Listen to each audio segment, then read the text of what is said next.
What's up, guys? I'm Crystal Lee Naomi, aka Jasmine Borders on Tyler Perry's Sisters. Be sure to subscribe to the Haves and the Have-Nots review for not only reviews on the Haves and the Have-Nots, but also on Sistas. And while you're at it, give your girl a follow on Instagram at Crystal Lee Naomi. And I'll see you every Wednesday at 9, only on BET. All right, Sisters fans, first of all, I'm getting this video done right here, right now, as an apology for not getting my video out sooner last week. So this video is going up Thursday, sorry, no later than Thursday afternoon. It is like 9:52 a.m. Basically, I woke up early. I passed out at 8 last night, woke up at like 3:30.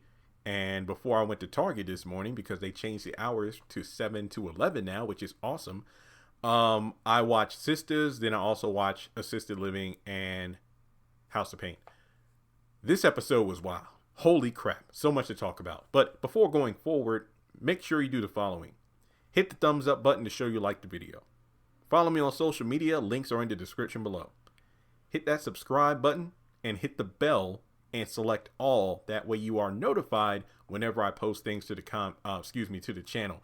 Some people have been letting me know that notifications still don't work.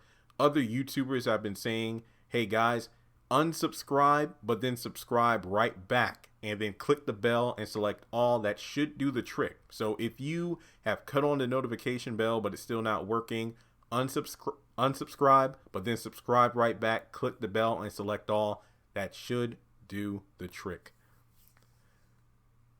This episode, I don't know what else to say aside from the fact that it pretty much is just the morning after. You know, all the couples dealing with their choices of the previous night. You know, Sabrina, Carden, Karen, Irene, Andi, Paris, Danny, James, Fatima, and Zach. That's literally the basis of what's been going on. Again, I actually like this episode a lot. I will say that up front, Andi did not come out of this looking good. Miss Irene is the MVP. You know how I always say Fatima is the MVP of the season? Miss Irene was easily the MVP of this episode. She told it like it is. Like, that's literally what happened there, even though I have no idea how she heard everything from the basement, but I will get to that later.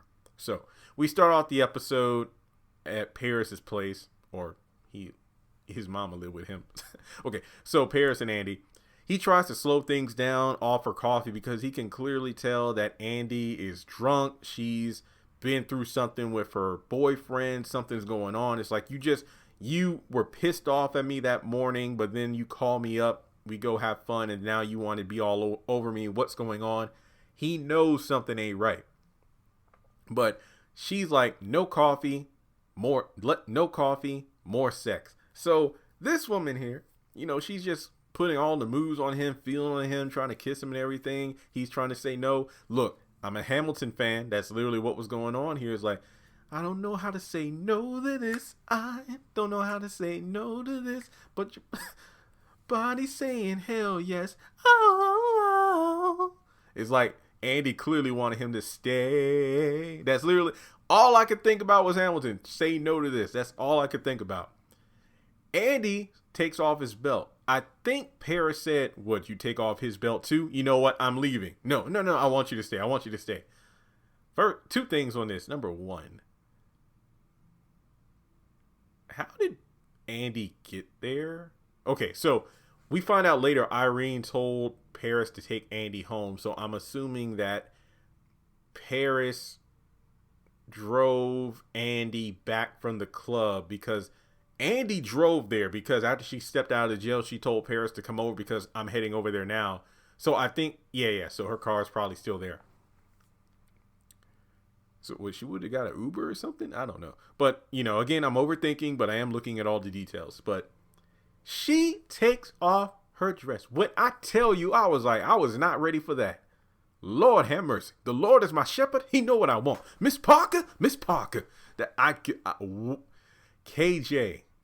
Damn. I was not ready for that. Not at all. Like I said, it was like 4:30, 5 o'clock in the morning. I was watching this. I'm like, episode could get a 10 out of 10 if the scene just stopped there. Lord have mercy. Okay, let me stop. So as soon as she did that, all bets are off. I mean, if Paris, I don't blame you, man. My gosh. And then they started knocking the boot. Well, not knocking boots because Andi was wearing heels. He was wearing like sneakers or something. I don't know. But damn, KJ. Wow. All right, let me keep going.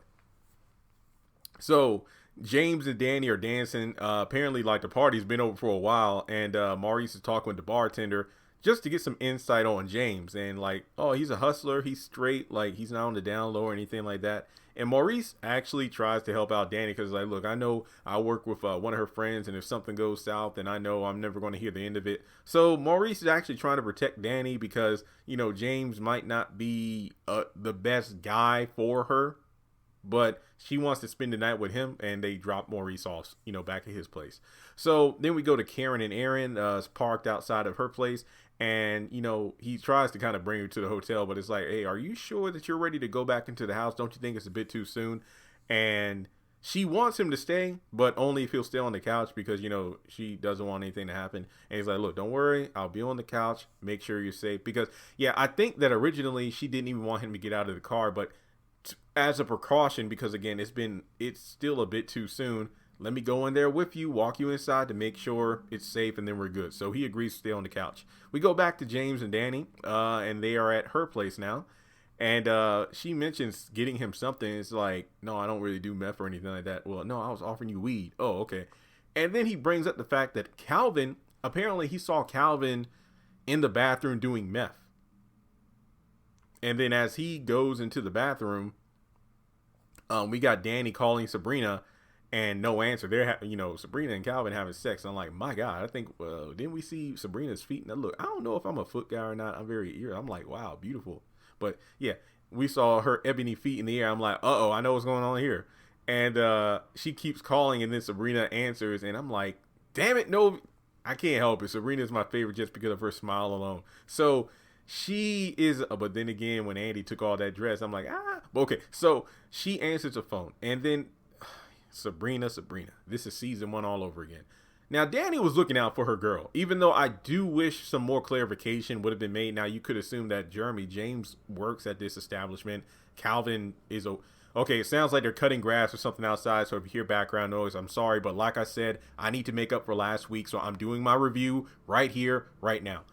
So I wish there was some more clarification because I think we got some mixed up, and I think we're going to have some mixed up identities in the near future, and I'll get more into that when we get to the Gary scene towards the end of the episode. But James said he saw Calvin do meth in the bathroom, and like I said in my House of Pain review about weed and whatnot, I'm not an expert on drugs because I've never done any, so I don't know what a person acts like after they had meth compared to like weed or cocaine, or if they're the same thing. Honestly, I don't know. So Danny was looking out for her girl, I will say that. But he's like, wait, are you with him now? How is he acting? Oh, okay, he's a little drunk. All right. And then they get off the phone.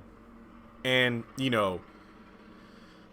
Sabrina's spooked. So then we kind of switch over to Calvin and Sabrina now. They're pretty much talking. It's like, wow, I was talking about, I want to have kids someday. You want to have kids? Sure. Like, how many? Like, maybe 2? Oh, I was thinking 5. Wait, what? It feels like it's Gaston or Gaston. How do you say Gaston or Gaston? Hang on. Oh, what a guy, Gaston. Okay, on Beauty and the Beast, where he, pretty much confidently goes over to Belle's house, assuming that not only will she accept his proposal, but then get married right there on the spot. And then he kicks off his boots, and then, she's reacting to his smelly feet. I'm sorry if I'm mentioning feet too much in this episode, because don't worry, there's going to be another scene where feet's going to be brought up. And basically, he's like, we'll have, how many do you say? We will have 6 or 7 dogs. No, Belle, strapping boys like me. And basically, yeah, I mean, it kind of reminds me of Liberty back when I was like riding buses around campus and whatnot, and sometimes strike up conversation with random people. And I remember some girls, you could tell like they were really eager to start families. Like, lady, we only met 45 seconds ago. I don't need to know how many kids you want to have. What the hell? So yeah, so to have that conversation, it is a bit much. I feel like Calvin is rushing things a bit because remember in the timeline of the show, not 2 days ago, he was so drunk that he said, I'd have slapped the shit out of you. And even before that, he was acting like a complete asshole to Sabrina during the second half of season 1. This is moving way too fast. But then again, he was up in her, so I don't know how. Look, I don't know. These people need God. So, long story short, he wants to be in an exclusive relationship with just her, but she's not ready for that. And he tries to leave, and it's like, no, I want you to stay. Well, yeah, I'll just, go to sleep. We both got to wake up, go to work in a few hours. I'm thinking, like, what the hell time? What time is it? Damn. Because I know Danny said the same thing. But I'm wondering if Sabrina was iffy about a relationship because of the fact that she's just not ready, or the fact that she is letting what Danny say affect her decision making. That's what I'm wondering. So then we go back to James and Danny. He's taking a shower, brushing his teeth using her toothbrush, which, look, I'm sorry for my future spouse, girlfriend, fiance, or whoever, whatever title qualifies. If you're listening to this video in the future, there is not enough love in the world for us to share a toothbrush, to even kiss before, with morning breath. I ain't doing that shit. I ain't doing that shit. Now, will I pull a James and suck some toes and whatnot? Look, I will possibly do that, but brushing teeth is where I draw the line. So James comes out of the bathroom and blurred penis, but let's be real. This was BET Plus. It would not be blurred. So he steps out. He's like, yeah, I wanted to shower so I wouldn't smell like the club. And yeah, he's basically breaking down what's going to happen between him and Danny. Like, oh, you're going to get it turned around. I want to, damn, they cutting that grass loud. Usually they do it earlier than this. It's like, oh yeah, I'm going to get that ass, get that, then I want to get your toes. Danny's reaction, I will admit, because if this was season 1 Danny, I feel like there would be no hesitation. If anything, she would have been all over James in the bathroom or something at the club. Like, they wouldn't even made it to the house. But I don't know, like her demeanor, maybe it's because of the thing with Preston or whatnot, or maybe she had too many shots. I don't know. But she is like, oh my gosh. I think it could be because the man is taking control. I mean, that's my vibe here. Like, I doubt, like, obviously it wasn't Danny in control, because if it was Danny, then I think that James probably would have been handcuffed the next morning, but he clearly wasn't. So it's like, oh yeah, then I want to get to them toes. My toes, yeah, I want to look all between them, and then I want to get those bunions too. I ain't got no bunions, them beautiful bunions. Oh yeah, then I want to get those cracks. I'm like, well, damn, or Danny's feet got bunions not what does Danny's feet have bunions and cracks on them? Because they asked you, because when he said cracks, I'm like, oh, okay. It's like, oh, this crack. Okay, oh, that makes sense. So Danny got it put on her. That's all I'm saying. Then from there, we got Karen having a bad dream. Apparently, she's kind of like reliving Bean stabbing Zach. It's like, oh no, he killed Zach. And she wants to call Zach. I mean, she's screaming, and Aaron on the couch jumps up and goes into the room to make sure she's okay. Now, I saw some people online telling Karen, like, man, leave Karen. I mean, Karen needs to leave Zach alone, want to worry about where he's at.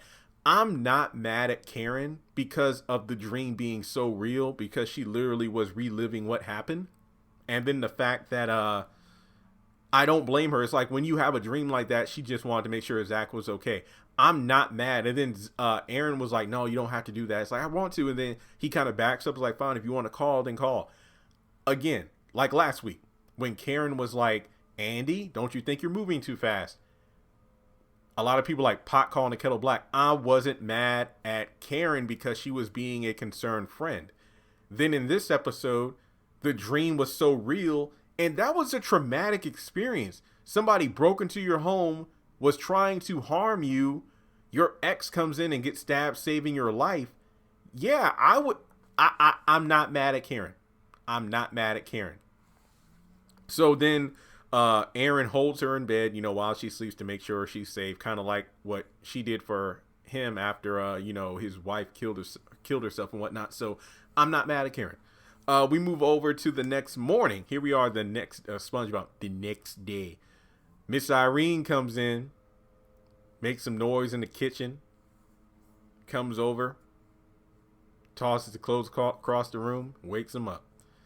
When I tell you she went in, Andi was like, what the hell is going on? I ain't gonna lie. I feel like she was a deer caught in the headlights because she ain't know what the hell was happening.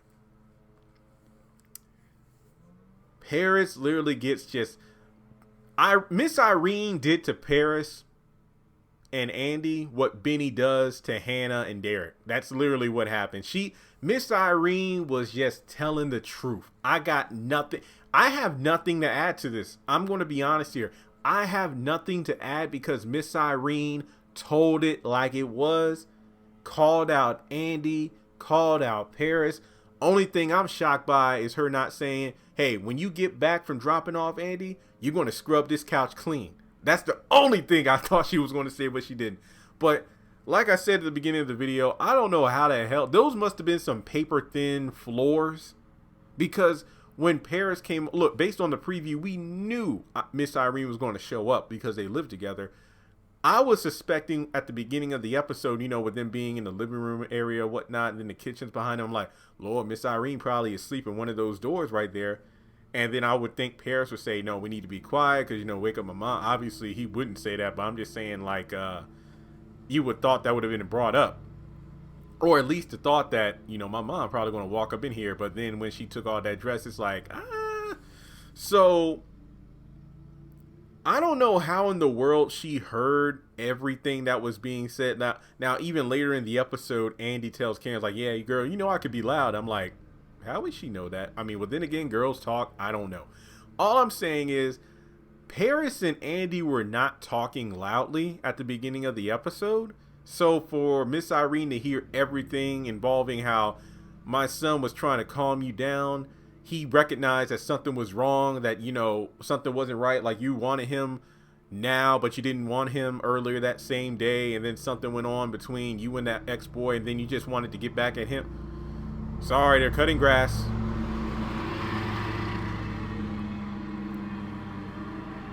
Oh, okay, y'all ain't got to be outside the window that long.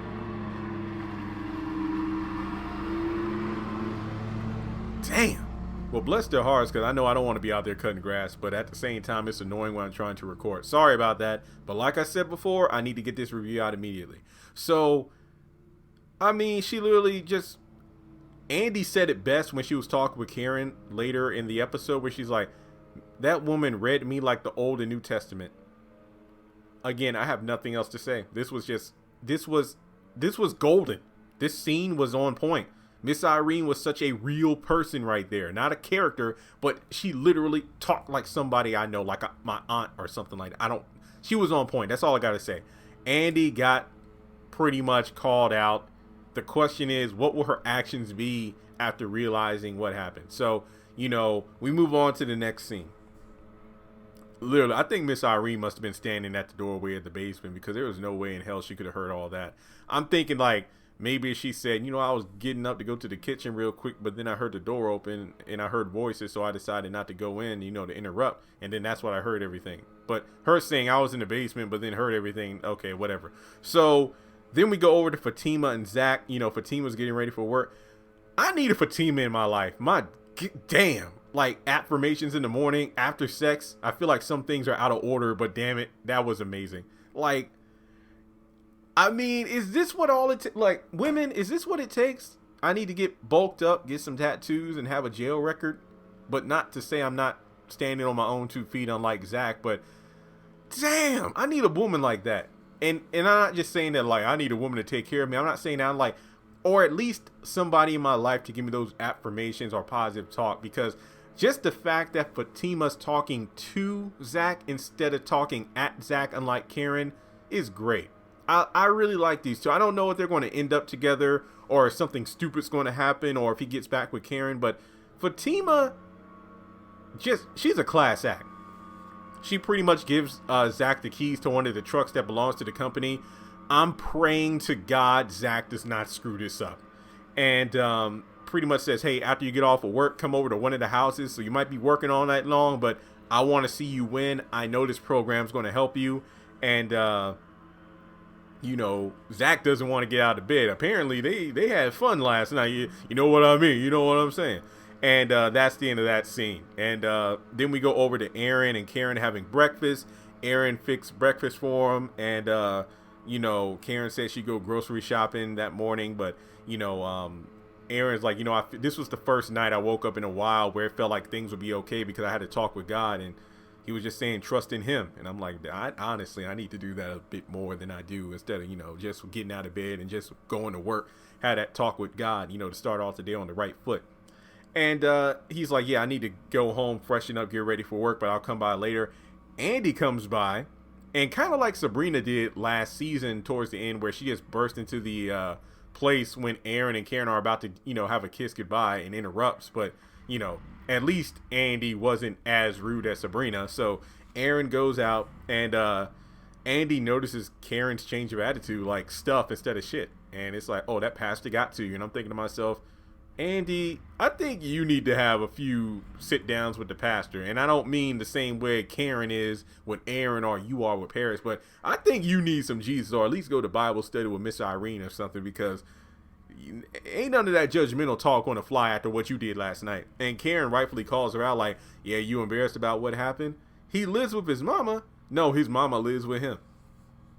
And Karen was pretty much, slowing Andi down, because Andi's like, look, I just came by to do a quick change of clothes, basically take a whole bath because she got a long day ahead of her. But Karen's like, no, you're going to sit down. We're going to talk about last night. So I did like how that went down.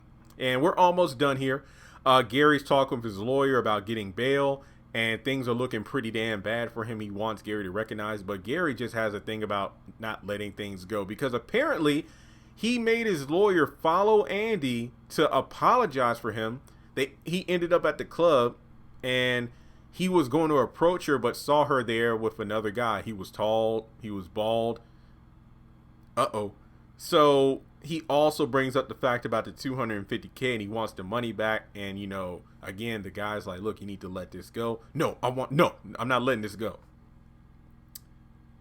Then we get to the end of the last scene. Preston comes in. Apparently that landlord, who Danny has not cursed out yet, let him in again.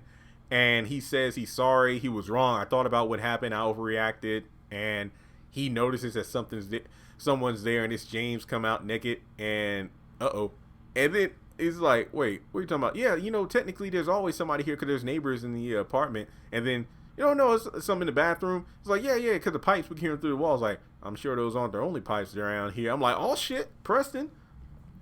James comes out, and that's the end of the episode. Couple things here. Number one, mistaken identity. What if James saw someone else in the bathroom doing meth that wasn't Calvin? I know Calvin has hair, Paris and Aaron don't, but I mean, when you look at Calvin and Aaron, they kind of have a similar-esque complexion. What if it's somebody else doing meth and it wasn't Calvin? And then Sabrina heard the rumor from Danny, and now she's messing up her relationship with Calvin because of said rumor. Then when you look at the situation with Gary, the lawyer said a tall, bald guy. What if Gary mistakes Aaron for Paris, and then something happens to Aaron due to his jealous behavior? Two cases of mistaken identity. When it comes to James, I was talking with a fan this morning, and they were like, I think James might be on the down low or something, because some of the stuff he was talking about doing with Danny sounded a bit, suspect, not to mention him walking out of the bathroom naked with Preston.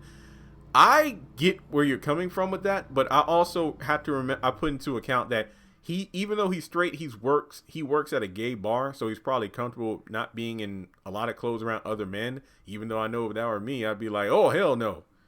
Because, first of all, wouldn't I have heard voices from out?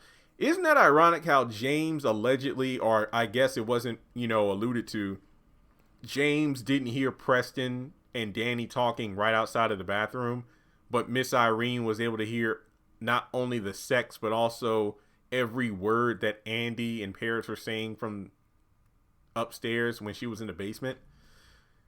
Great continuity. But then again, you could argue that, well, Jeremy, maybe the sink and all was running when James was getting ready to come out of the bathroom while Preston and Danny were talking.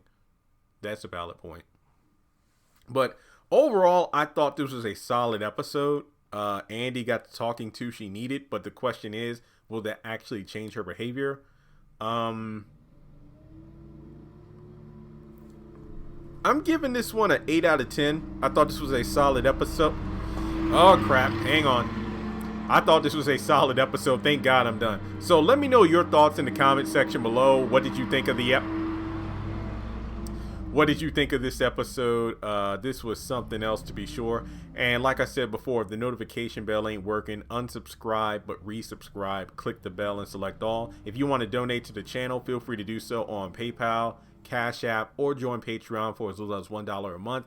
And since I knocked out this House of Pain and Assisted Living, all the reviews at one time, I want to get these up by this afternoon, hopefully within the next couple hours, and I'll have the trailer breakdowns later this week. So thanks so much for tuning in, guys. I appreciate the support, and I will talk to you soon.